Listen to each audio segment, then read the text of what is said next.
How do I break out of stifling glass enclosures? This gun in my hand.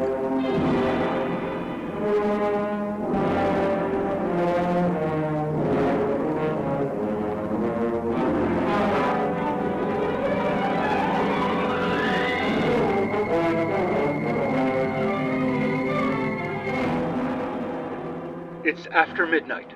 Unencumbered hero by virtue of the fact that he carries a gun, Falk Zildjian follows a few steps behind his friend and trusted confidant, Petra Wojciechowicz. They've entered the warehouse of a restaurant supply company, and Petra has just stepped through the door into a walk-in refrigerator. What's so important in here? Hold that door. It'll swing shut. Great, now we're locked in here. How can we be locked in? We just did a very special episode about how freezers need latches on the inside so people can't be locked in. That was about child-sized ice boxes. This is an industrial walk-in refrigerator. They don't worry about making things safe for workers, only for the public. Oh, why did I follow you into this stupid warehouse and then into this stupid refrigerator? Dwelling on your regrets won't help us get out of here. I'm not dwelling on my regrets. Bill didn't narrate that part. Explain it to me so the audience will hear it. They don't care why we're here. They just want to know how we'll get out. If we'll get out. Falk, our only chance of surviving is huddling together to share our body heat. It's not even a freezer, Petra. It's a refrigerator. The thermometer says it's 40. That's t-shirt weather in Michigan. Aha! So you're familiar with weather patterns in Michigan. You're giving away hints about your background. Is that where you're from? No. Anyway, what would your boyfriend Bartok think if we were locked in a room overnight and we were found clutched in each other's arms? He would be mature about it because he trusts me.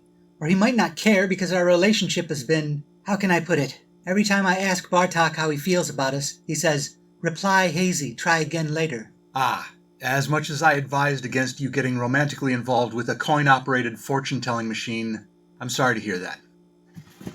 Why are you opening those boxes? Did you skip dinner? No, I'm taking inventory to see what we have to work with. Maybe there's a tool we can use to pry open the door. We could try breaking off a piece of these metal shelves. Why are we even doing a bottle episode? It makes no sense. What's a bottle episode? It's a thing they do to save money when filming cliffhanger serials. You write a scene where the hero and one or two other characters are restricted to one set or location, preferably one room so cameras don't have to be moved around. Then they don't have to build a lot of sets or pay a lot of actors to appear in that chapter. I'm trying to remember if Gene Autry did that in The Phantom Empire. They come up with an excuse within the story for having the limited set and limited cast, so the characters get bottled up. They're locked in a jail cell or trapped by a cave-in in an abandoned mine. You don't like saving money? It doesn't save money for a radio show. Sure it does. There's only 2 actors to pay instead of 20. In this case, there's only one actor and he doesn't get paid either way. It's not like this gun in my hand spends money on sets or exotic locations. That's the great thing about radio plays. It doesn't cost more to do science fiction or fantasy. You can growl into a toilet bowl and use it as the sound of a 200-foot tall lizard. There's no spaceship models to build, no rubber suits for monsters. Bill can narrate us anywhere we want. Ulaanbaatar or Nebraska or Antarctica. It doesn't affect the production costs. Say, we'll get Bill to narrate us out of this room. Bill and his son went off night fishing. He planned to leave right after the opening narration. Can't you narrate us out? I could, but it would be really awkward. How do I just announce we're in Swaziland or someplace? It would be too jarring to listeners. You don't mind how jarring it is when you announce that gun in your hand, out of nowhere? I know. What do you have that can shoot through a locked refrigerator door? Not this gun in my hand.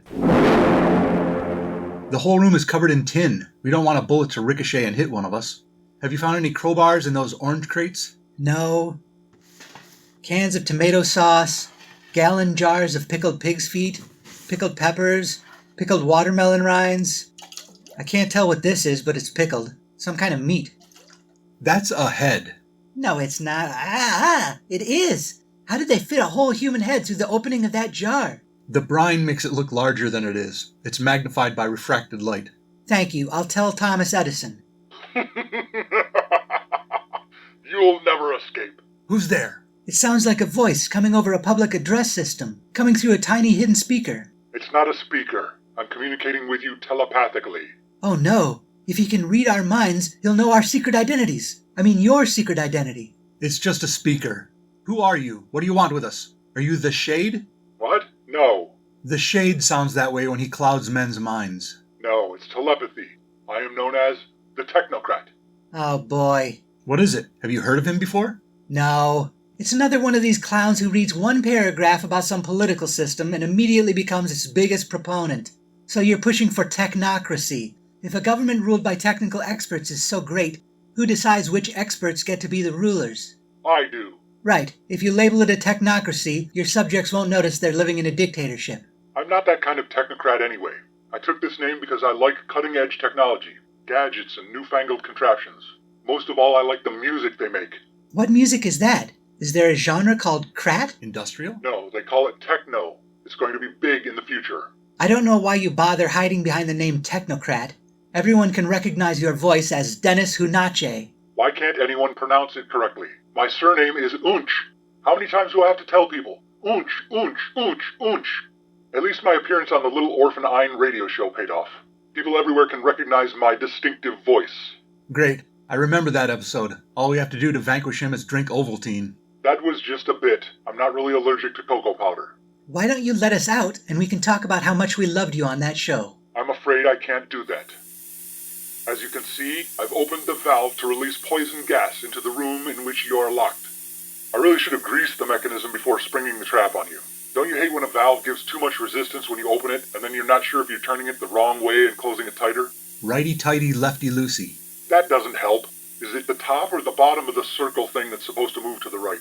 We need to have a mnemonic phrase that indicates clockwise or counterclockwise. Clockwise, schmockwise, what's this poison gas? Maybe you didn't turn it on all the way. It's not making me cough or anything. It takes time to work. I got a deal on 4 tanks of the stuff. Falk, if we try to make friends with him, he might not kill us. Follow my lead. What does this techno music sound like? Oh, you're in for a treat. It's life-changing. Here, I have a record queued up.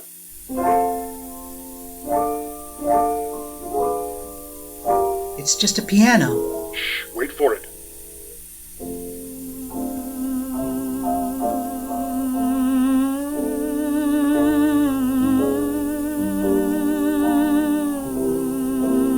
What am I listening for? A violin? That's a theremin. It's an electronic musical instrument. The performer coaxes sounds from it without physically touching it. The device reads their thought patterns? No, the performer uses his hands to alter the electrical fields around the device. I think. Sometimes it sounds like a human voice, other times like a violin. Either way, the sound is completely unique and new. Mark my words, it's the future of music. What's that noise? That's the air compressor behind me, pumping in the poison gas. And how do you explain that sound? You know that thing in Frankenstein's laboratory where electricity runs up between 2 wires? It's one of those. You mean a Tesla coil? I think he means a Jacob's ladder. Wrong. When you say Frankenstein, do you mean the creator or the monster? Some would say the doctor was the real monster of the story. Yeah, everybody says that. But Frankenstein was the name of the doctor, not his creature. You're half right. Victor Frankenstein was not a doctor. He dropped out of the University of Ingolstadt before completing his degree. In the film or the book? Puh, the book, of course. The film is another creature entirely. Some would say the film was the real monster of the... Now cut that out. Excuse me, I need to adjust the Burgerflot mixture before it... Good Lord! Oh, come on. That's not the sound of a device in your laboratory. That's cacophonous music from the future that I have no frame of reference for. That's the microcondenser. It's come unhinged from the Clendathum transmogrification unit. The self-sealing stem bolts won't hold. What happened? I fixed it. Gave it a cool hit with the side of my fist. You know, hey. I have no idea. Enough chit-chat. There's nothing I enjoy more than explaining my plan to heroes just before they die slowly at my hands. I'm not a hero. What? Petra, don't sell yourself short. Are you saying you're a villainess? The leading lady of a crime organization that covers several states? No. My name is Petra Wojciechowicz. I'm the county clerk and registrar of deeds. And you prevent criminals from making fraudulent claims on property. That work is very heroic. Will you shut up? I'm just a civilian. You're some kind of non-partisan, crime-adjacent figure. Yes, so if you love killing heroes... Oh, I don't mind offing a few bystanders along the way. Drat. It was worth a try. Let me do a commercial. I'm covering for Bill, so I'll just read the script he gave me. Will our heroes survive? I'm not a hero. Will Falk and Petra survive the technocrat's deadly gas trap? Find out after this word from our sponsor. Yada yada. Here we go. Season 2 of Spiffy's Canoodling Confessions is here. Hosts Danny Torres and Giuseppe Beppo Cusimano are gently plying you with their affections and showing you how to do the same, with bold new conversations about how to get fresh without getting slapped for being too fresh. This season they're also talking about the future of canoodling. Will lovers in flying cars use the term spooning to mean kisses and caresses, or something more intimate? And yes, they've even added a brand new segment where they answer your wildest letters about when you're being too forward and how far is too far. Tune in to Spiffy's Canoodling Confessions, sponsored by Soothing and Stainless Campho-Phenique, no better way to dry up cold sores, with new episodes every Thursday on all I Corazon radio affiliates. Is that it? Can you get back to dying now? Petra, did you find anything we could use to break out? Maybe a fan to blow the gas back into the ventilation duct? No, nothing like that. Pickled green beans or pickled brains won't get through that lock.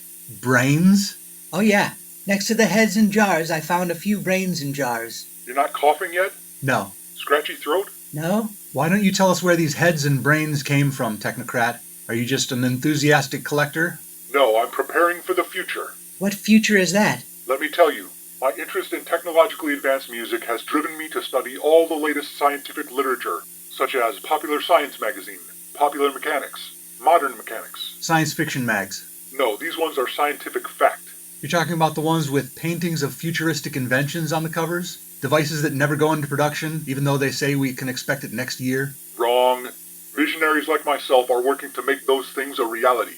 Wonderful. You really think so? Sorry, I wasn't paying attention. It sounded like a moment when someone should reply. What were you saying? We're living in the time of the greatest technological expansion in human history. Not long ago, the fastest way to travel was by horse. There are people alive today who remember a time before railroad trains, before the telegraph.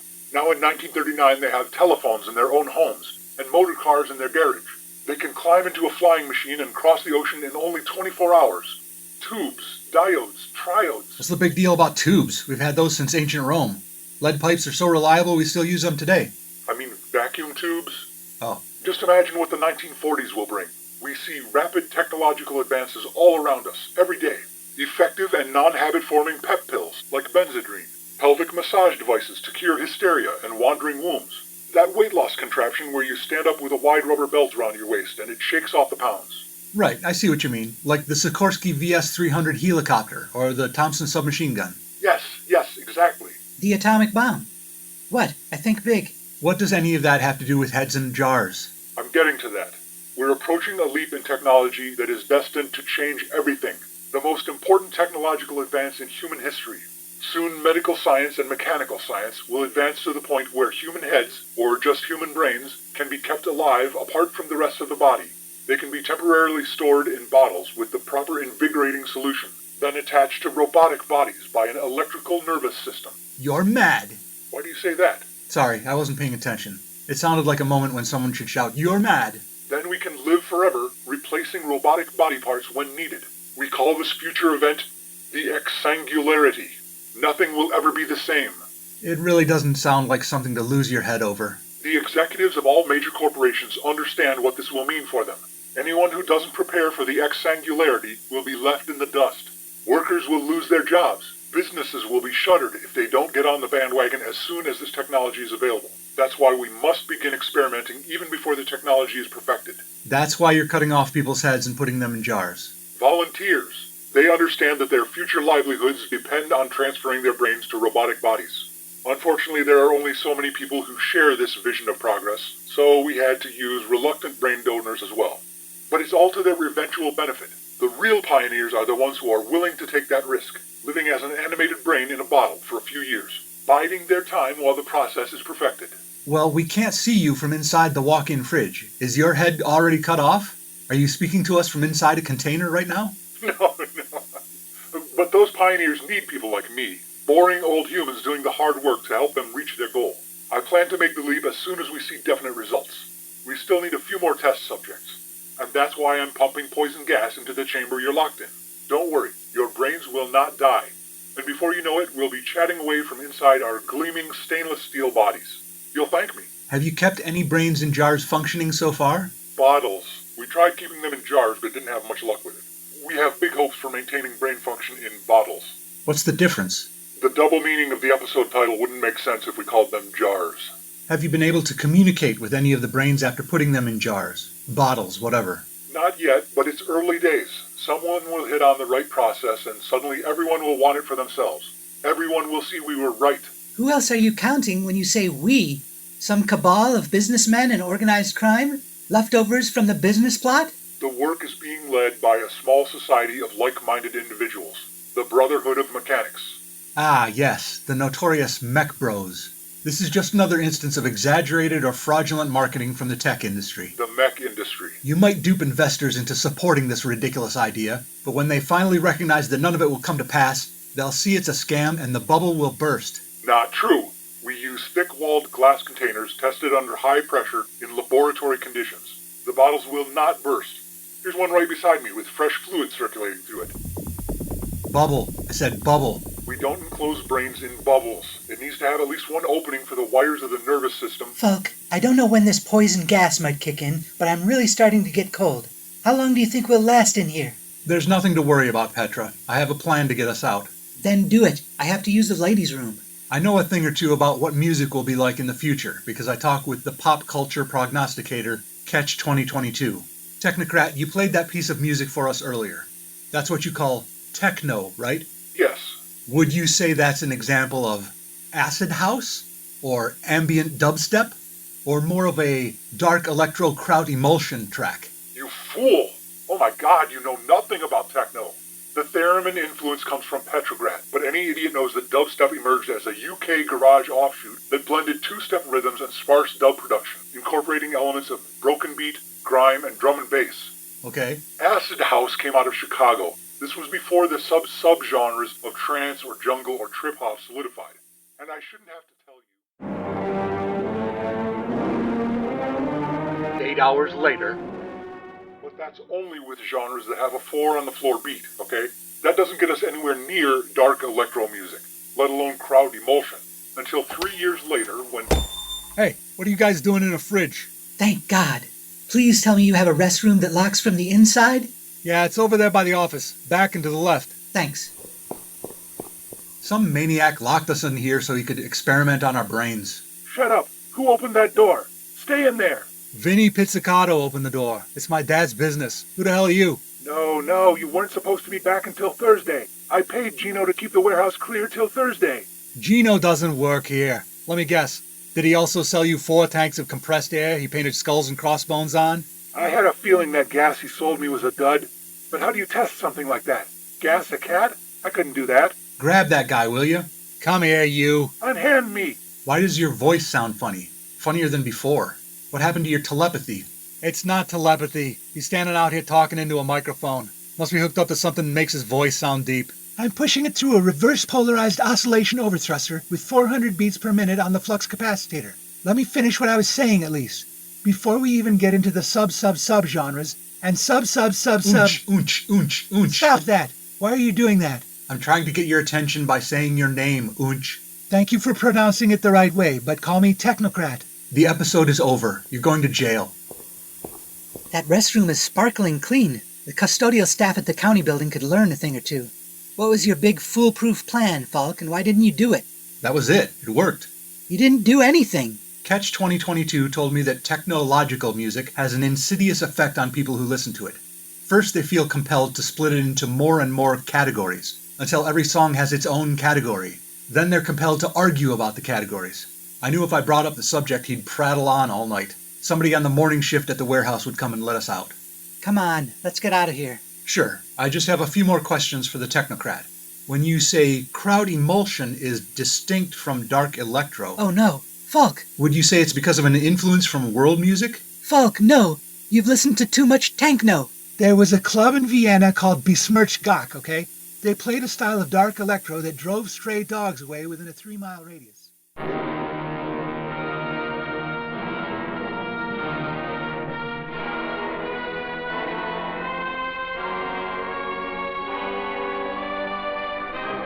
Bottle episode. This Gun in My Hand's 139th was kept alive and shoved in a jar by Rob Northrop. This episode and all others are available on YouTube with automatically generated closed captions of dialogue. Visit thisguninmyhand.blogspot.com for credits, show notes, archives, and to buy my books, such as Sisyphus Eat Your Heart Out, available in paperback and ebook from Amazon. Which is the real monster? The creator? His creation? This gun in my hand.